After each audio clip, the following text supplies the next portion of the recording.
पूर्णमिदं पूर्णात् पूर्णमुदच्यते पूर्णस्य पूर्णमादाय पूर्णमेवावशिष्यते। नामापिते च मधुरं मधुरं स्वरूपं कर्मापिते च मधुरं मधुरा स्मृतिश्च। बुद्धिं प्रबोधय प्रभो मधुबोधशक्तिं विद्यां प्रयच्छ परमां परिभावयामि। कोमलं कूजयन् वेणुं श्यामलोऽयं कुमारकः वेदवेद्यं परं ब्रह्म भासतां हृदये मम। कूजन्तं राम रामेति मधुरं मधुराक्षरम् आरुह्य कविता शाखां वन्दे वाल्मीकिकोकिलं।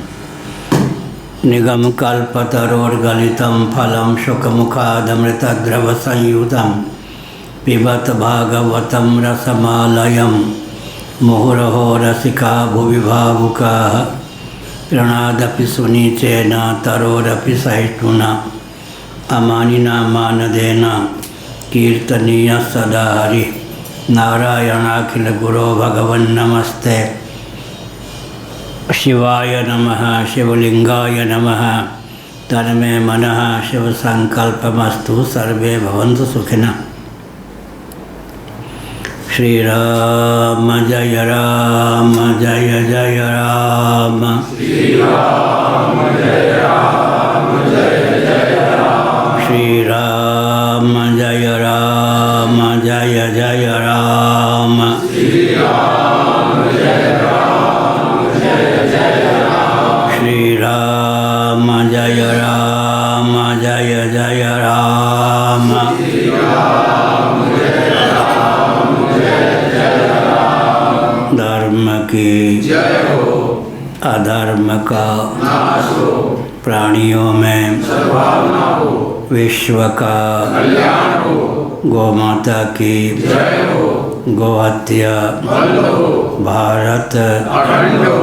सार्वभूत हृदय धर्म सम्राट श्री स्वामी करपात्री जी महाराज की जय हो, श्री जगन्नाथ महाप्रभु की जय हो, श्री बलभद्र महाप्रभु की जय हो, भगवती सुभद्रा देवी की जय हो, चक्र सुदर्शन महाभाग की जय हो। हर हर महादेव।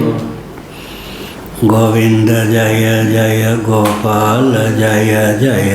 गोविंद जय जय गोपाल जय जय। राधा रमण हरि गोविंद जय जय। राधा रमण हरि गोविंद जय जय। श्री कृष्ण गोविंद हरे मुरारे। श्री कृष्ण गोविंद हरे मुरारी। हे नाथ नारायण वासुदेव। हे नाथ नारायण वासुदेव। गोविंद जय जय गोपाल जय जय। गोविंद जय जय गोपाल जय जय। राधा रमण हरि गोविंद जय जय। राधा रमण हरि गोविंद जय जय। श्री वृंदावन विहारी लाल की जय। नमो महाभ्यः। शंभो शिव शिव शिव शिव शिव शिव नारायण नारायण नारायण।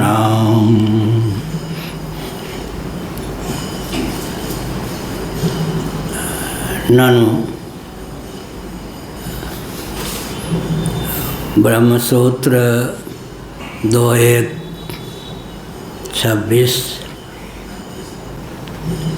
भामती टीका। ननु न ब्रह्मणस्तत्त्वतः परिणामो येन कार्ष्ण्यं भागविकल्पेन आक्षिप्येत। अविद्याकल्पितेन तो नामरूपलक्षणेन रूपभेदेन व्याकृतात्मना तत्वान्यत्वाभ्याम अनिर्वचनीयेन परिणामादि व्यवहारास्पदत्वम। पटत्वम जो लिखा है उसको पदत्वम कर देना चाहिए।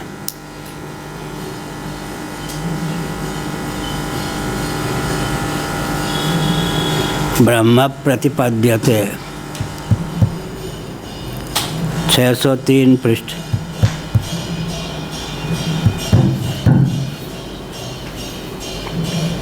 अब प्रश्न उठता है कि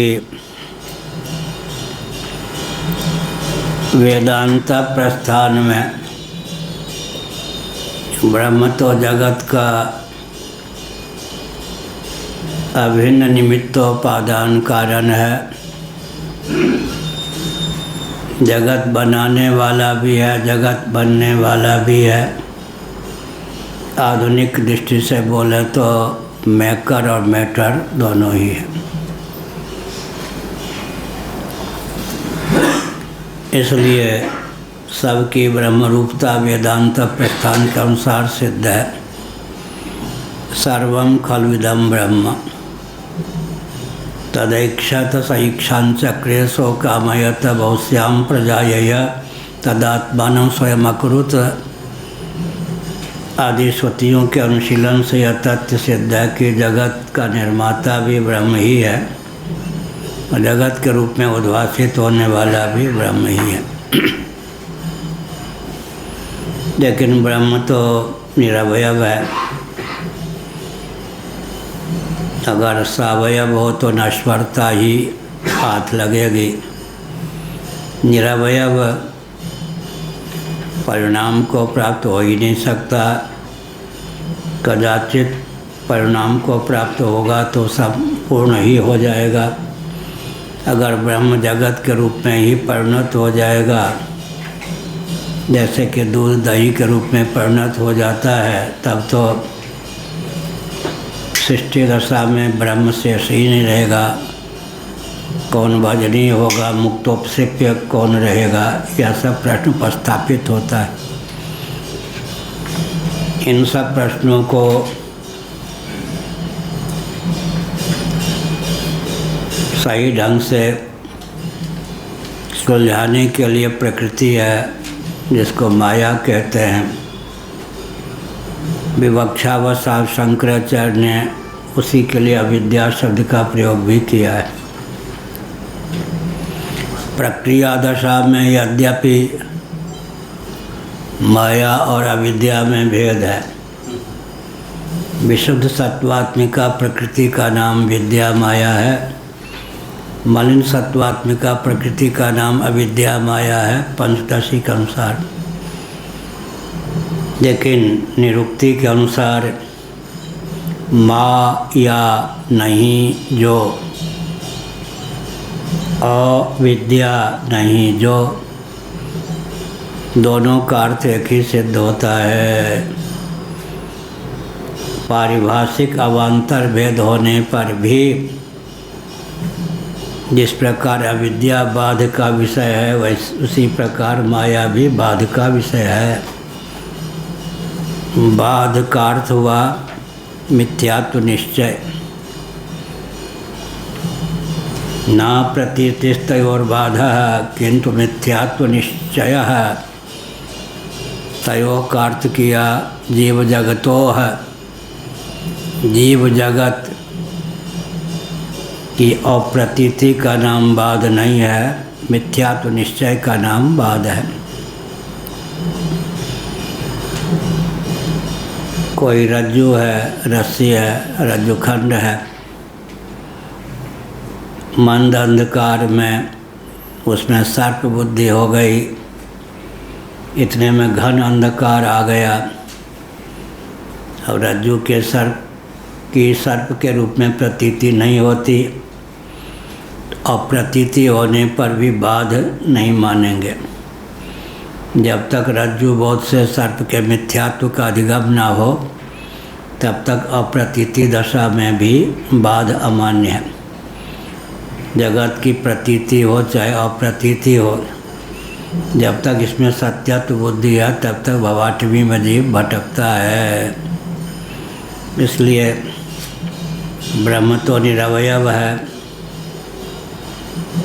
या तो परिणाम को प्राप्त नहीं होगा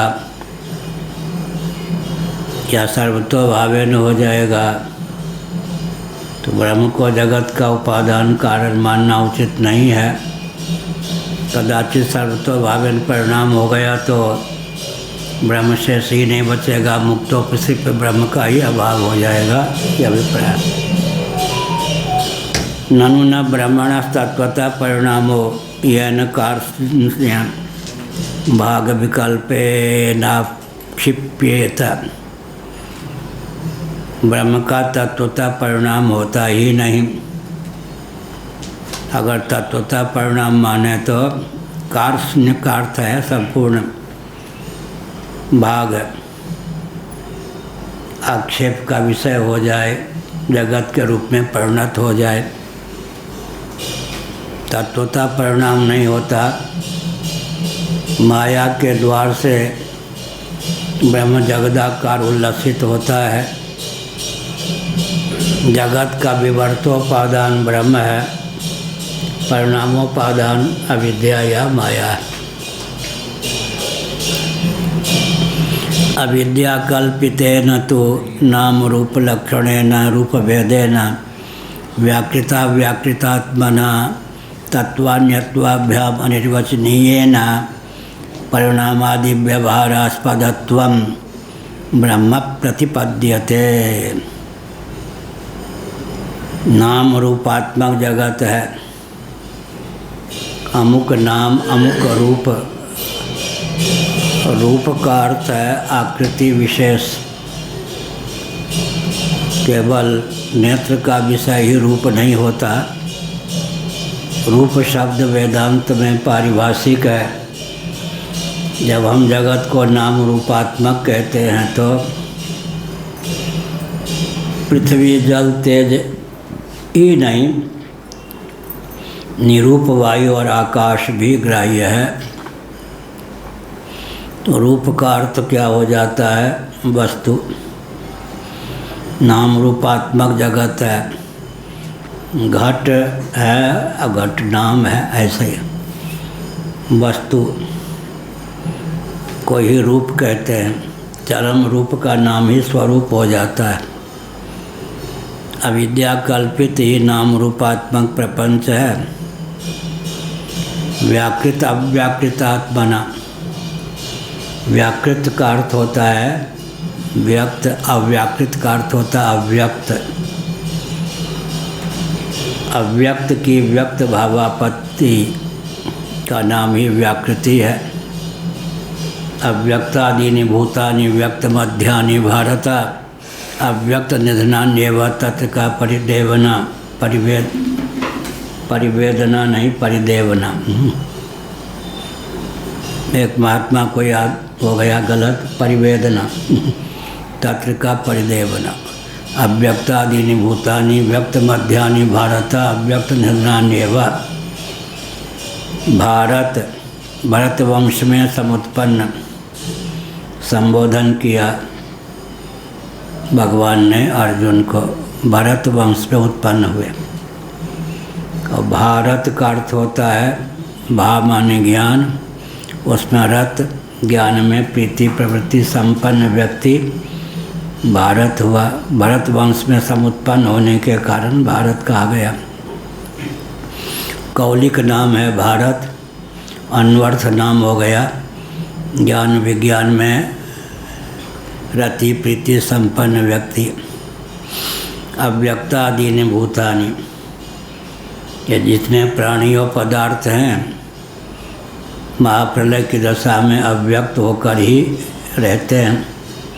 व्यक्त मध्यानि भारत, मध्य में ही व्यक्त भावापन्न होते हैं। कालांतर में पुनः अव्यक्त हो जाते हैं। सृष्टि दशा में भी तो है, कोई व्यक्त फिर अव्यक्त, क्रम चलता रहता है। अव्यक्त की व्यक्त भावापत्ति ही उत्पत्ति है, अव्यक्त की अव्यक्त भावापत्ति ही नाश है। इसलिए एक दिन हमने कहा था matter can neither be created not destroyed किसी भी पदार्थ की ऑल ऑफ सडन आकस्मिक उत्पत्ति नहीं होती, किसी भी पदार्थ का निरन्वय सर्वतोभावन उच्छेद या नाश नहीं होता। जगत को हम ब्रह्म का परिणाम नहीं मानते। परिणामोपादान कौन है? प्रकृति प्रधान माया। और विवर्तोपादान कौन है? ब्रह्म। उदाहरण क्या देंगे? रस्सी के अज्ञान का परिणाम है सर्प, और रस्सी का विवर्त है सर्प। विवर्त माने विरुद्ध रूप में वर्तना, परिलक्षित होना। बिना संस्कृति विकृति के अन्यथा प्रतीति का नाम ही विवर्त है। बिना संस्कृति विकृति के अन्यथा प्रतीति का नाम ही विवर्त है। बोलो क्या कहा? कहाँ था मन? प्रयाग में। बिना संस्कृति विकृति के, ठीक है, हाँ, प्रतीति का नाम ही, प्रकृति का ही नाम, प्रकृति का नाम ही विवर्त है। क्या कहा? कोई हंसी की बात नहीं है, ये सब हमारे शब्द विकट होते हैं। बिना संस्कृति विकृति के प्रतीति का नाम ही विवर्त है। यह हुआ। तो ब्रह्म का विवर्त है जगत, माया का परिणाम है जगत, यह अभिप्राय। लेकिन परिणामवाद जो सांख्यों के यहाँ है वह भी विवर्त गर्भित ही है। कदाचित दूध का परिणाम जैसे दही होता है वैसा अगर हो तो कारण शेष ही न रहे, सर्वथा कार्य की सिद्धि हो जाए। कारण शेष रहता है, कार्य भी उत्पन्न हो जाता है। उपादान कारण शेष रहते हुए उपादेयात्मक कार्य की निष्पत्ति हो जाती है। इसलिए परिणामवाद भी विवर्त गर्भित परिणामवाद ही है, यह अभिप्राय हुआ। ननु न ब्रह्मण तत्वतः परिणामो ये न कार्ष्ण्य भाग विकल्पे न आक्षिप्येत। ब्रह्म का तत्वतः परिणाम होता ही नहीं होता, तब तो समग्र ही जगदाकार उल्लसित होता है, जगत के रूप में परिणत हो जाता है। इस प्रकार का आक्षेप प्राप्त होता। अविद्या कल्पितेन तो नाम रूप लक्षणेन रूप भेदेन व्याकृतात्मना तत्वान्यत्वाभ्याम निर्वचनीयेन परिणामादि व्यवहारास्पदत्वं ब्रह्म प्रतिपद्यते। यह कहा अविद्या कल्पितेन तो नाम रूप लक्षणेन रूप भेदेन। अविद्या के द्वारा, माया के द्वारा कल्पित ही नाम रूप है। माया विविध नाम रूपों के रूप में उल्लसित कर देती है ब्रह्म को। वस्तुतः ब्रह्म यथावत ही विद्यमान रहता है, उसमें किसी प्रकार की संस्कृति विकृति का आधान माया भी नहीं करती। व्याकृतात्मना, व्याकृत बने व्यक्त रूप से, अव्याकृत बने अव्यक्त रूप से। लेकिन उसमें भी एक विचार करने योग्य प्रश्न है, अव्याकृत को व्याकृत कब कर दे, अव्याकृत को अव्याकृत कब कर दे।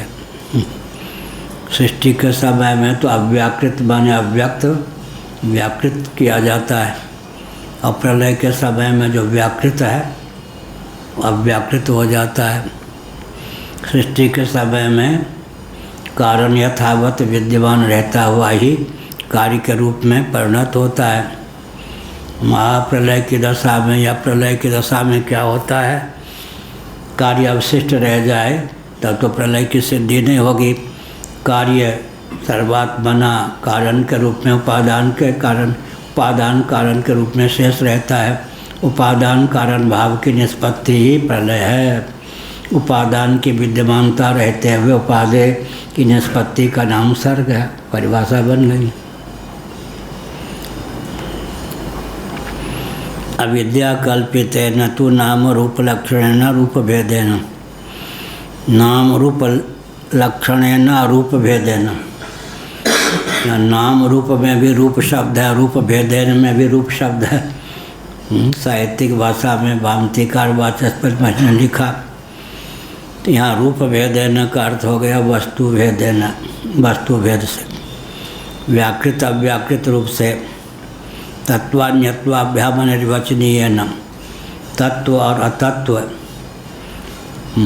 दोनों से विलक्षण, न सत कहते बनता न असत कहते बनता, अर्थात सत और न उभय कहते बनता है।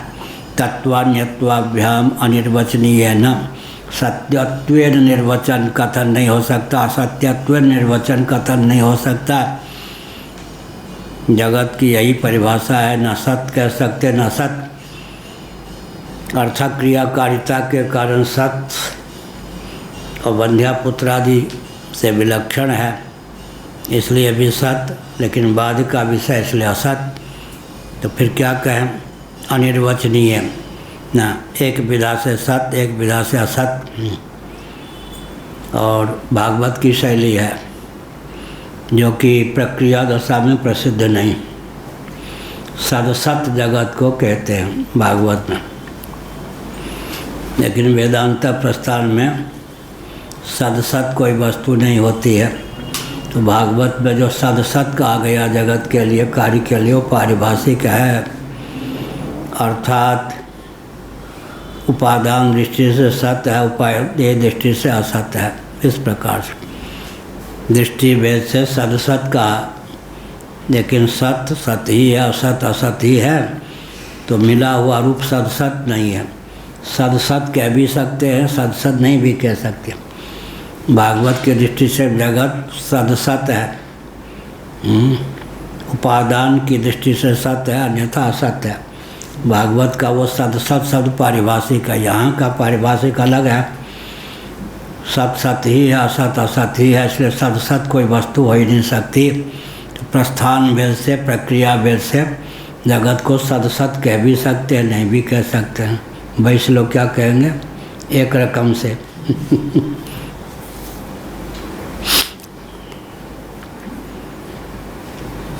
तत्वान्यत्वाभ्याम अनिर्वचनीय न तत्व कह सकते न अन्यत्व अतत्व कह सकते।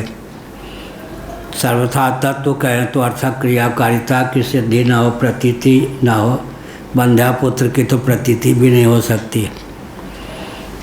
सर्वथा तत्व कहें तो प्रतीति का विषय न हो, सर्वथा तत्व कहें तो बाद का विषय न हो। सर्वथा सत कहें तो क्या हुआ, प्रतीति का विषय न हो। सर्वथा सत कहें तो, सर्वथा सत कहें तो प्रतीति का विषय न हो, सर्वथा सत कहें तो बाद का विषय न हो। इसलिए अनिर्वचनीय है। अनिर्वचनीय माने कि सब कही न जाए का कहिए, देखत तब रचना विचित्राति, समुझ मन ही मन रहिए। कहू का सत्य झूठ का कहू, जुगल प्रबल पुण्य माने। तुलसीदास परिहरे तीन भ्रम सो आपन पहचाने। शून्य भीति पर चित्र रंग नहीं, तनु बिन लिखा चितेरे। धोए मिटे न मरे, भीत दुख पाई यही तो नहेरे। ये सब कही न जाए का कहिए, नैमिषारण्य में याद किया था विनय पति का। कहू का सत्य, झूठ का कहू, यहाँ झूठ का अर्थ असत, झूठ का अर्थ मिथ्या नहीं। एक राम किंकर जी थे, उन्होंने झूठ का अर्थ मिथ्या, तो यहाँ झूठ का अर्थ मिथ्या नहीं होता। कहू का सत्य, झूठ का कहो, झूठ माने असत्य, तुम झूठ बोलते हो। लो जी आ गए। कहू का सत्य, झूठ का कहो, जुगल प्रबल पुण्य माने। कुछ कुछ कहते हैं कि सद असत है, मिला हुआ है। तुलसीदास परिहरे तीन भ्रम, तीनों प्रकार के भ्रम का जो परित्याग करता है, तुलसीदास जी कहते हैं सो आपन पहचाने, वही अपने आप को पहचानता है। बहुत बढ़िया चित्रण किया। शून्य भीति पर चित्र रंग नहीं, तनु बिन लिखा चितेरे। ये जगत कैसा है, कोई दीवार इत्यादि है, कागज इत्यादि है, भित्ति है, आधार है, तब तो चित्र लिख सकते हैं।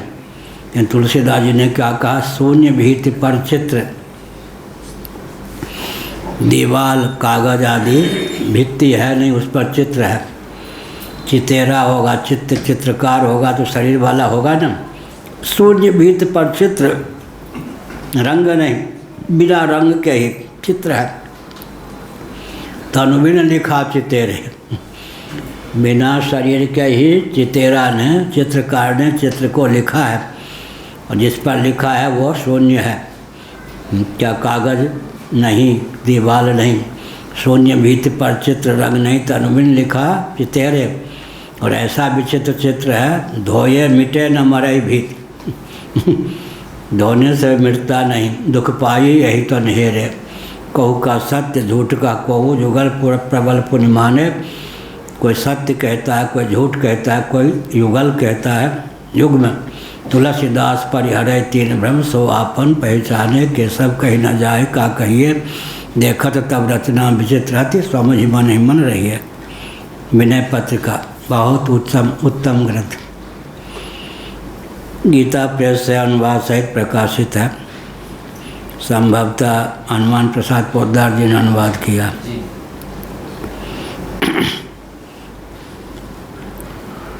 अविद्या कल्पितेन तो नाम रूप लक्षणेन रूप भेदेन। रूप लक्षणेन में रूप और रूप भेदेन वस्तु भेद, यहाँ रूप का अर्थ है वस्तु भेदेन, वस्तु भेद से, व्याकृत अव्याकृत रूप से, तत्व और अतत्व रूप से, कथन का विषय अनिर्वचनीय रूप से, यह परिणामादि व्यवहारास्पदत्वम, परिणाम इत्यादि व्यवहार का पात्र होता है। ब्रह्म प्रतिपद्यते, व्यवहारास्पद हो जाता है, लेकिन अविद्या के द्वार से स्वतः नहीं। श्री वल्लभाचार्य जी विशुद्धाद्वैत को मानने वाले कश्मीरी शैवों का जो सिद्धांत है वही वल्लभ प्रस्थान में भी है। कश्मीरी शैव जिसको शिव कहते हैं, वल्लभ प्रस्थान उसी का नाम पुरुषोत्तम है। वहाँ की दार्शनिक तत्व वही है जो शैवों का कश्मीरी शैव। वल्लभाचार्य कहते हैं विशुद्धाद्वैत। विशुद्ध शब्द किसका व्यावर्तक है? माया का। माया के बिना ही ब्रह्म जगत के रूप में परिणत होता है, इसलिए विशुद्धाद्वैत है। लेकिन उन्होंने एक शब्द का प्रयोग किया, उसका नाम है भगवदीय स्वात्म वैभव। एक दिन मैंने कहा था कि पाणिनीय व्याकरण के अनुसार भगवदी शब्द नहीं बनता, सारस्वत व्याकरण के अनुसार भगवदी शब्द बन जाता है। भगवान का स्वात्म वैभव है। घुमा फिरा कर फिर प्रश्न उठता है कि जो स्वात्म वैभव है, भगवदी स्वात्म वैभव, वो माया नहीं है तो फिर है क्या? अगर वो आत्मा ब्रह्म के समान ही कूटस्थ सत्य है तो द्वैत का आधायक बन जाएगा। बंध्यापुत्र के समान अलीक है तो अर्थक क्रियाकारिता उसकी निरस्त होगी। कूटस्थ सत्य ब्रह्म से भी विलक्षण, असत बंध्यापुत्र से भी विलक्षण, केवल वाचो युक्ति हुई ना, लक्षण तो अंत में वही चला गया, मिथ्यात्व का, निर्वचनीयत्व का। तो शब्द में भेद कर लेने पर भी विचार की दृष्टि से अर्थ करने पर कोई अंतर नहीं पड़ता, यह कहा। अविकृत परिणाम की बात शंकराचार्य ने कही। देवादि संकल्प मात्र से वस्तु की रचना कर लेते हैं। कल्प वृक्ष काम ते धेनु चिंतामणि, मंत्र में विकृति नहीं होती लेकिन कार्य की निष्पत्ति हो जाती है। अविकृत परिणाम भी प्राचीन ग्रंथों में, शंकर भाष्य इत्यादि में है ही। वो भी श्री वल्लभाचार्य महाभाग के द्वारा कोई नया आविष्कार या अनुसंधान नहीं। कठिनाई यह है कि वल्लभाचार्य के अनुयायी शंकराचार्य से इतना परहेज रखते, शंकर भाष्य को पढ़ते ही नहीं। तो समझ में नहीं आता है कि कहाँ शंकराचार्य के पक्ष को लिया और कहाँ पर किस रूप में उसको दूसरे रूप में प्रस्तुत किया। सभी आचार्य अच्छे, सभी सयाने एक मत, विदुषाम किम अशोभनम। सत्य सहिष्णुता की क्रमिक अभिव्यक्ति में इन आचार्यों का तात्पर्य है, कोई निंदा के पात्र नहीं है। सत्य सहिष्णुता की क्रमिक अभिव्यक्ति में तत्वान्यत्वाभ्याम निर्वचनीय न सत्य कह सकते न सत, दोनों से विलक्षणता के कारण अनिर्वचनीय है। अनिर्वचनीय माने कथन का, वाणी का अविषय है। परिणामादि व्यवहारास्पदत्वम ब्रह्म प्रतिपद्यते, लेकिन परिणाम इत्यादि व्यवहार का भाजन भी ब्रह्म हो जाता है। ब्रह्म परिणाम जगत है, ब्रह्म ही जगत के रूप में परिणत होता है अभिप्राय। ब्रह्म का परिणाम सिद्ध करना ही बहुत कठिन है, फिर ब्रह्म का विवर्त सिद्ध करना तो बहुत कठिन, अत्यंत कठिन। इसलिए शंकराचार्य महाभाग ने पहले सत्य सहिष्णुता की क्रमिक अभिव्यक्ति की भावना से जगत को ब्रह्म का परिणाम सिद्ध किया। परिणाम की सहिष्णुता आ जाने पर फिर विवर्त की सहिष्णुता आ सकती है। हमने 10 मिनट पहले कहा सांख्यों के यहाँ परिणामवाद है, वो भी विवर्त गर्भित ही है, क्योंकि उपादान कारण अपने स्वरूप में विद्यमान रहकर ही विलक्षण उपादेय को कार्य को अभिव्यक्त करता है। तो हो गया ना, उपादान शेष भी रहता है, उपादेय के रूप में उल्लसित भी होता है। परिणामवाद में भी विवर्त गर्भित परिणामवाद की प्रसक्ति हो ही जाती है। न च कल्पितम रूपम वस्तु स्पृशति, बहुत बढ़िया कहा। कल्पित वस्तु जो है, कल्पित जो रूप है वस्तु का स्पर्श कर ले संभव नहीं। इसलिए गौड़पादाचार्य जी ने क्या कहा, स्पर्श योग हो भाई। स्पर्श योग, ब्रह्म को किसी ने आज तक छुआ ही नहीं। माया और मायिका प्रपंच के द्वारा अछूता ही है ब्रह्म। न च कल्पितम रूपम वस्तु स्पृशति, जो कल्पित रूप होता है वस्तु का स्पर्श करे संभव नहीं। जैसे सुक्ति रजत, वो रजत क्या सीपी का स्पर्श करने में समर्थ है? रज्जु सर्प, ये सब क्या सर्प जो है कल्पित सर्प रज्जु को स्पर्श करने में समर्थ है? अस्पृश्य, अस्पृश्य है वह। ब्रह्म तत्व किसी के द्वारा स्पर्श का विषय नहीं। अस्पृश्य निंदा का द्योतक हुआ, ये यहाँ प्रशंसा का द्योतक हो गया। यहाँ प्रशंसा का द्योतक। लोक में ये अस्पृश्य हैं तो निंदा है, और दर्शन शास्त्र में स्पर्श योग है। अस्पृश्य, किसी के द्वारा ब्रह्म का स्पर्श हो संभव ही नहीं है। नहीं चंद्रमसि तैमरिकस्य द्वित्व कल्पना चंद्रमसो द्वितीयम द्वित्वम आवाहति। तैमरिक रोगी किसी को हो जाता है, एक चंद्रमा ही 2 रूपों में परिलक्षित होता है, तो सचमुच में क्या चंद्रमा में द्वैत हो जाता है? नहीं। वो स्वामी अखंडानंद महाराज के यहाँ भगवान हैं नृत्य गोपाल, इधर उधर शीशे हैं, जिधर देखें तो हजारों भगवान दिखते हैं। एक को ही विविध रूपों में, रूप तो वही, ऐसे दायां पाँव बाएं वो दिखाई पड़े बात। तो ऐसे ही यहाँ पर का कल्पित वस्तु, कल्पित रूप जो है वास्तव वस्तु का स्पर्श कर ले संभव ही नहीं है। न च कल्पितम रूपम वस्तु स्पृशति। मैं छोटे बच्चे में देखता था कि इतनी लंबी दूरी दिखाई देती है, फिर बाहर आके देखता था ये तो दिखाई नहीं देते, भगवान ही भगवान दिखते हैं। चलो बहुत नहीं दिखता। बहुत बढ़िया। जिस कारीगर ने भगवान की प्रतिमा बनाई, बाद में बहुतों ने आदेश दिया दोबारा नहीं बना सका वैसे, तो ये भी होता है। एक ही मिस्त्री ने जयपुर के जहाँ के स्वामी खन्याज महाराज के आज जो नित्य गोपाल हैं, जिस कारीगर ने वो छवि बनाई थी, उस पर लट्टू हो के बहुतों ने कहा हमारे यहाँ हो, दोबारा वो नहीं बना सका। हमारे गांव में जन्मभूमि में एक कारीगर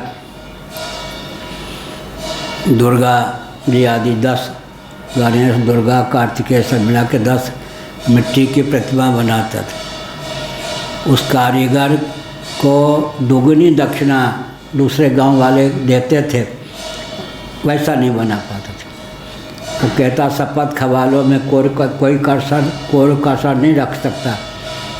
तो दोगुनी दक्षिणा मिलने पर भी उस ढंग की भगवती को वो बना नहीं सकता था। इसलिए क्षेत्र का प्रभाव होता है, यजमान का प्रभाव होता है, भाव का प्रभाव होता है। यह व्याकृता व्याकृतात्मना हो गया, तत्वान्यत्वाभ्याम निर्वचनीय न परिणामादि व्यवहारास्पदत्वम ब्रह्म प्रतिपद्यते न च कल्पितम रूपम वस्तु स्पृशति। जो कल्पित रूप होता है वास्तव वस्तु को स्पर्श करने संभव नहीं, अस्पृष्ट ही रहता है, वो अस्पृश्य है वो। नहीं चंद्रमसि तैमेरिकस्य द्वित्व कल्पना चंद्रमसो द्वित्वम आवहति तदनुपपत्त्या व चंद्रमसो अनुपपत्ति। तैमेरिक दोष से युक्त व्यक्ति नभोमंडल में विद्यमान एक ही चंद्रमा को विविध रूपों में देखता है। ये भी है वह अभिव्यंग की अभिव्यक्ति अभिव्यंजक के अधीन होता है, अभिव्यंजक के तारतम्य से अभिव्यंग की अभिव्यक्ति में तारतम्य होता है। सरोवर में एक ही चंद्रमा कितने रूपों में तरंग आदि का प्रभाव पड़ जाता है ना। अब जैसा बिंब है वैसे प्रतिबिंब हो, ये नहीं हो सकता। अभिव्यंजक संस्थान पर निर्भर करता है। और दर्पण में अगर कोई दरार हो, क्रैक हो, तो मुख अपना भले ही ठीक हो, अब किस दर्पण के माध्यम से जैसा मुख है वैसे प्रतिफलित होता है, कहना भी कठिन। क्या किस दर्पण के माध्यम से जैसा मुख है वैसे ही प्रतिबिंबित होता है, कह पाना भी कठिन है। यह भी है, तो यथावत प्रतिफलन भी कठिन ही काम। तैमरिक रोग से एक चंद्रमा 2 चंद्रमा के रूप में दिखते, अब वहाँ तो ऐसे ऐसे हजारों चंद्रमा के रूप में दिखाई पड़ते हैं सरोवर आदि में। एक ही व्यक्ति के 2-2 10-10 छायाएँ दिखती है नहीं, बल्ब इत्यादि के। उससे एक शरीर है लेकिन छाया 10-5 एक साल में 2-3 छाया दिखाई पड़े तो विराट रूप हो गया।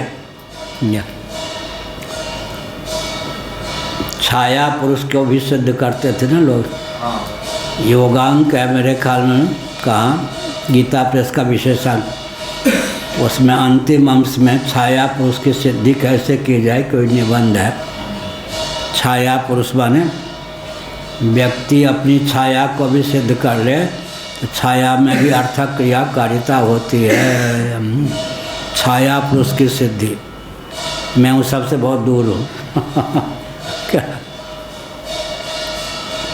नहीं चंद्रमा कल कहा ना, आज ही कहा था, स्वतः सिद्ध को सिद्ध करना और साध्य को सिद्ध करना। सिद्धि के कितने भेद हैं पंडित जी, पाठ में पंडित जी। सिद्धि के कितने भेद हैं, कौन कौन? हाँ ब्रह्म सिद्ध, हाँ स्वतः नहीं, एक ही दिखे, एक प्रफुल्ल। सिद्धि के 2 भेद हैं, स्वतः सिद्ध, सिद्ध की सिद्धि और साध्य की सिद्धि। क्या हुआ? सिद्धि की सिद्धि और साध्य की सिद्धि। सिद्धि के कितने भेद हुए? सिद्ध की सिद्धि और तो सिद्ध की सिद्धि कहाँ लिखा है? गीता में। सिद्धिम प्राप्तो यथा ब्रह्म तथाप्नोति निबोध में। नैष्कर्म्य सिद्धिम परमाम संन्यासे नाधिगच्छति। साध्य की सिद्धि और सिद्धि की सिद्धि, दो सिद्धि के भेद हो गए ना। सिद्ध की सिद्धि, साध्य की सिद्धि। यज्ञेन दानेन तपसा नाशकेन ब्राह्मणा विविधसन्ति, यह है साध्य की सिद्धि। और ब्रह्म सिद्धि जो है नैष्कर्म्य सिद्धिम परमाम सिद्धिम प्राप्त यथा ब्रह्म, सिद्ध की सिद्धि और साध्य की सिद्धि। दो प्रकार की सिद्धि हो गई। हाँ, दो प्रकार की सिद्धि, एक समाधि की सिद्धि, एक सुसुप्ति की सिद्धि। दो प्रकार की सिद्धि हो ही जाए, प्रयोग भी साथ साथ चल रहा। सुदर्शन जी जो सुदर्शन सिंह चक्र जी, हाँ चक्र जी, उन्होंने छाया पुरुष की सिद्धि की। उनको उठा के पटक दिया था। अच्छा। उन्होंने लिखा है उठा के पटक दिया। फिर बाद में भगवान ने स्वप्न में कहा कि छाया पुरुष नहीं आया था, हमने ही पटक दिया था ताकि छोड़ दो। उस दिन से फिर कसम खाई कि भगवान। कहाँ रहते हैं सुदर्शन जी? वही वृंदावन में। अच्छा, हमारा प्रोफेसर रोज सुनते थे, शिला को कपड़ा नहीं पहनते। एक बार श्रृंगेरी गए, वहाँ से कहा गया कि मैंने सुना है आप बहुत बड़े लेखक हैं, आपका लेख पढ़ते हैं कल्याण में, सुदर्शन सिंह चक्र, लेकिन सिले हुए वस्त्र पहन के। उसके बाद उन्होंने सिला हुआ कपड़ा पहनना ही छोड़ दिया, धोती को ऐसे ओढ़ते थे। और बहुत ऊंचे लेखक थे, पूज्य गुरुदेव उनका निबंध अवश्य पढ़ते थे कल्याण में। लेकिन हमारा प्रवचन नियमित रूप से सुनते थे। कौन? सुदर्शन जी। तो यह है उनका योगदान मथुरा में भी, जन्मभूमि में भी है। डालमिया जो थे ना, कौन? रामकृष्ण, उनके पुत्र, हाँ, वो उनके शिष्य हो गए थे। तो इस ढंग से वो मथुरा जो बना कृष्ण जन्मभूमि, और सुखताल में भी जो बना, उनकी प्रेरणा से वो सब काम हुआ। सुदर्शन सिंह चक्र।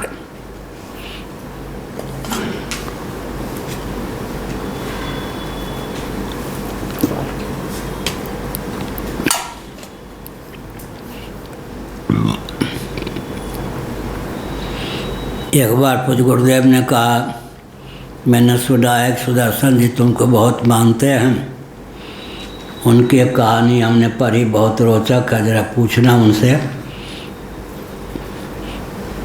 कि किस ग्रंथ से लिया गया। उन्होंने कहा कि महाराज को क्या नहीं मालूम, मेरी कल्पना है, कोई इतिहास नहीं है, कह देना। हाँ, बहुत बड़े महाराज उनका लेख जरूर पढ़ते थे। पढ़ो, समझो और करो, कल्याण में जो आता था उन्हीं का होता। न च कल्पितम रूपम, उपन्यास भी उन्होंने लिखे, बहुत अच्छे लेखक थे। न च कल्पितम रूपम वस्तु स्पृशति, नहीं चंद्रमसी तैमिरिका से अद्वित्व कल्पना चंद्रमसो द्वितीयम आवाहति। सचमुच में तैमरिक रोग के कारण जब चंद्रमा एक होने पर भी दो दिखाई पड़ता है, तो क्या सचमुच चंद्रमा द्वैत भावापन्न हो जाता है? नहीं। ऐसे ही अविद्या के कारण ब्रह्म विविध रूपों में परिलक्षित होता है, तो ब्रह्म का अद्वैत्व, ब्रह्म की अद्वितीयता क्या विखंडित हो जाती है? नहीं। तदनुपपत्तिया व चंद्रमसोनुपपत्ति तस्माद् अवास्तवी परिणाम कल्पनानुपद्यमानामपि न परमार्थ सतो ब्रह्मणोपपत्ति आवहति। जबकि बात ऐसी इसलिए अवास्तवी परिणाम कल्पना है, तो वस्तुतः युक्ति की दृष्टि से सिद्ध होने पर भी परमार्थता ब्रह्म में वो कल्पना निरस्तयी है। ब्रह्म सर्वथा जो के त्यों अद्वै ही है। द्वैत की कल्पना अविद्या के, अविद्या के द्वार से जो कार्य निष्पन्न होता है वस्तुतः होता ही नहीं। एक महात्मा कहते थे रामाश्रम जी, हे राम जी कुछ हुआ हवाया नहीं, योग वासिष्ठ का सारांश कहते जब हुआ हवाया नहीं तब तो इतना परेशान कर रहा जगत, तो सचमुच हुआ हवाया होता तो क्या होता। तस्मात् पूर्व पक्षाभावात् अनारभ्यमेदम अधिकरणम, उक्त विधि से तस्मात् उक्त हेतु से पूर्व पक्ष का भाव ही हो गया, तो यह अधिकरण ही आरंभ करने योग्य सिद्ध नहीं हुआ। इस नए अधिकरण कृष्ण प्रसक्ति अधिकरणम 26, 27, 28, 29 4 सूत्रों वाला यह अधिकरण है। इसका नाम है कृष्ण प्रसक्ति, संपूर्ण की प्रसक्ति। यह अधिकरण आरंभ होने योग्य ही नहीं है। यह पूर्व पक्ष प्रस्थापित किया। अब अधिकरण की उपयोगिता कृष्ण प्रसक्ति को लेकर है। चेतन मेकम, माना कि चेतन एक है, नहीं सत्य से नानात्वम।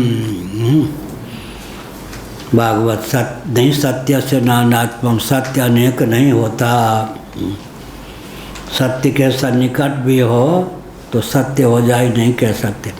3 और 2 कितना होता है? 5, 4.25, 5.25, 5.5 होता है या 5? गड़बड़ा बाल गोपाल। 3 और 2 5 होता है या 4.25, 5.25, 5.5? ये ठीक प्रयाग है ये तो। ठीक, बाल मुकुंद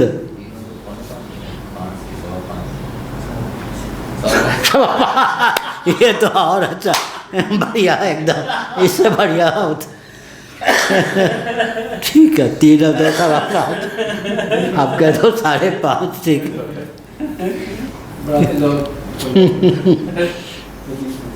बाल कांड भी होना चाहिए ना। क्या मैंने संकेत किया? 3 और 2 5 ही होता है। अब कोई 5.25 कहे, 5.5 कहे, क्या 4.25 कहे, उसके उत्तर में 5 की अनुगति है। और 4, 6, 8, 10 कह दे तो गणित के नंबर क्या देगा। लेकिन 3 और 2, किसी ने लिखा 4.25, किसी ने लिखा 5.5। 4.25 का अर्थ क्या हुआ? 5.15। ये तो बढ़िया, ये ठीक है। पैसे वैसे के कैसे हिसाब रखते हाँ ठीक बात, बढ़िया।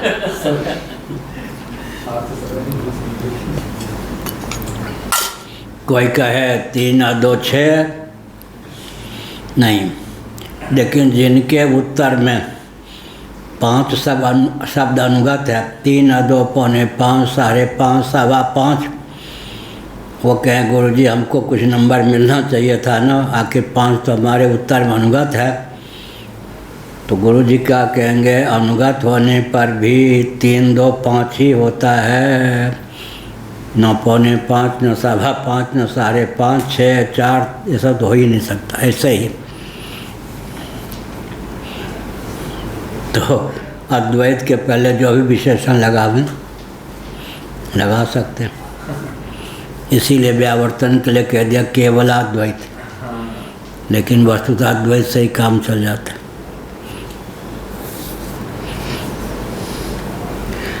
604 पेज है ना।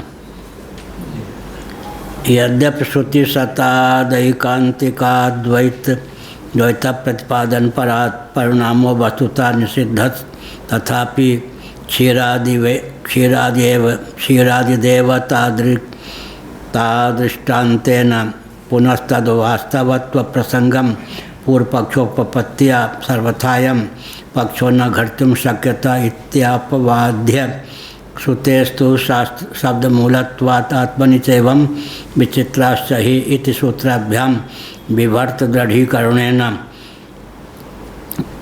ऐकान्तिकाद्वयलक्षणा श्रुत्यर्थः परिशोध्य इत्यर्थः जाता इत्यर्थ यह हुआ। जो नारायण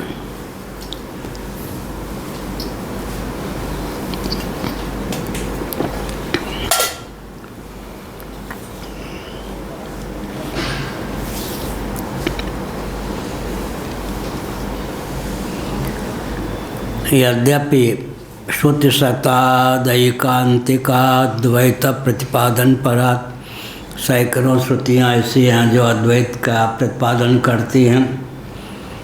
अद्वैत के प्रतिपादन में विनियुक्त और प्रयुक्त हैं।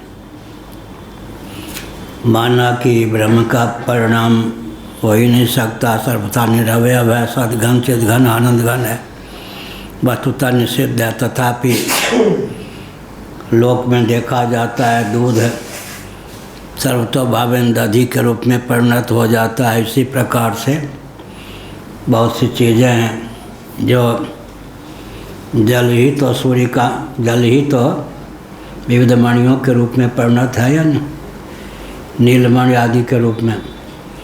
ऐसे जगह जल जम जाए, बर्फ़ हो जाए, जहाँ सूर्य की रश्मि न पड़े, वो बर्फ़ वर्षों तक बना रहे तो वही नीलमणि का रूप धारण कर लेता। इसी प्रकार से संकेत किया गया कि क्षीर आदि को लेकर के, दूध इत्यादि को लेकर उसके परिणाम को देखकर आशंका होती है कि इसी प्रकार ब्रह्म जगत के रूप में परिणत हो जाता है, महदादि के रूप में परिणत हो जाता है। तो दृष्टांत को लेकर के दार्ष्टान्तिक में कहीं आक्षेप विसंगति न प्राप्त हो, इस भावना से फिर इस अधिकरण की और सूत्र की रचना की गई।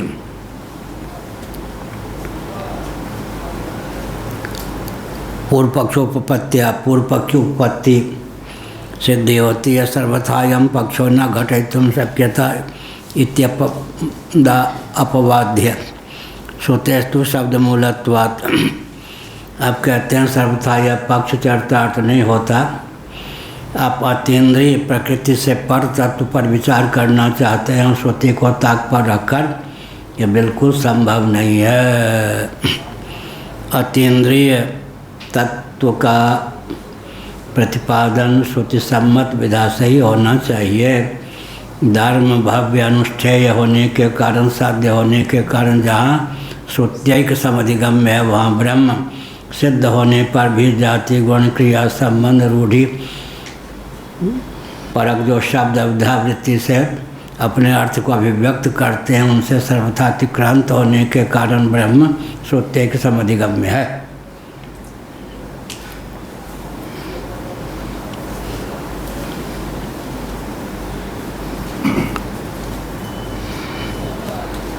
श्रुते तो शब्द मूलत्वात् आत्मनि चैवं विचित्राश्च हि इति सूत्राभ्याम।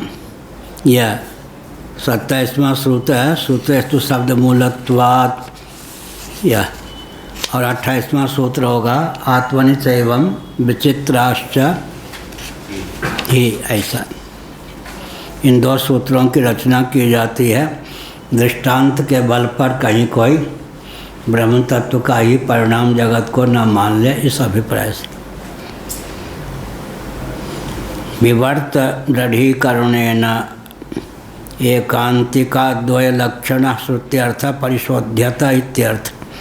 विवर्त सिद्धांत को वस्तु यथावत हो लेकिन अन्य रूप में परिलक्षित हो, उसी का नाम विवर्त है।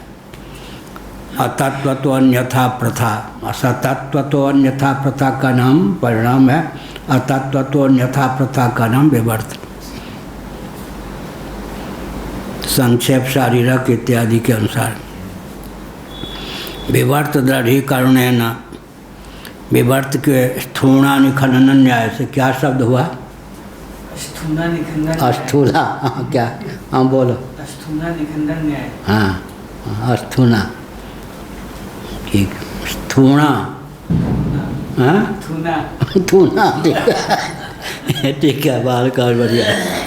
स्थूणा निखंडन न्याय, अस्थूना स्थूल, हाँ स्थूणा, अस्थूना और लग ही जाएगा, ठीक। स्वस्थ स्वस्थ अस्वस्थ अस्वस्थ स्थूणा निखनन न्याय। स्थूना निखंडन ठीक है ठीक है। स्थूणा स्थूण माने ठूठ, स्थूणा निखनन न्याय। स्थूना निखंडन स्थूणा ठीक है। स्थूणा निखनन न्याय। स्थूना निखंडन हाँ सही है, बालकांड चल रहा था। स्थूणा निखनन न्याय है, तो जीव को एकदम क्या शब्द के अनुसार है सब ढालना पड़ता है। स्थूणा निखनन न्याय।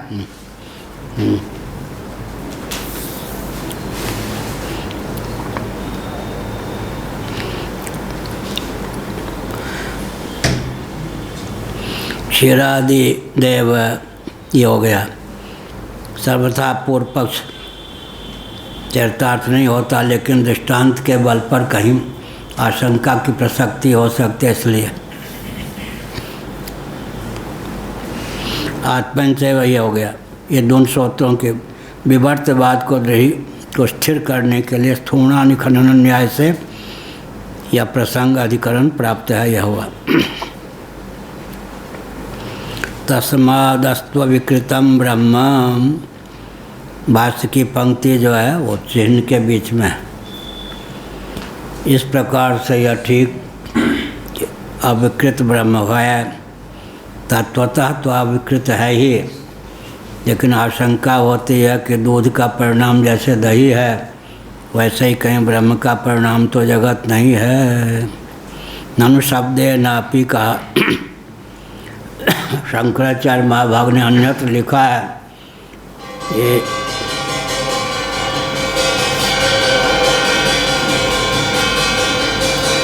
सैकड़ों श्रुतियाँ भी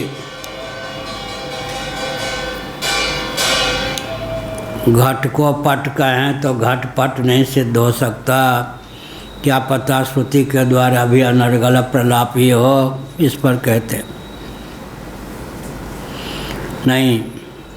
भले ही श्रुति हो लेकिन अनर्गल प्रलाप से रहित हो, इसमें क्या प्रमाण? तो कहते हैं श्रुति के द्वारा कोई अनर्गल प्रलाप नहीं होता।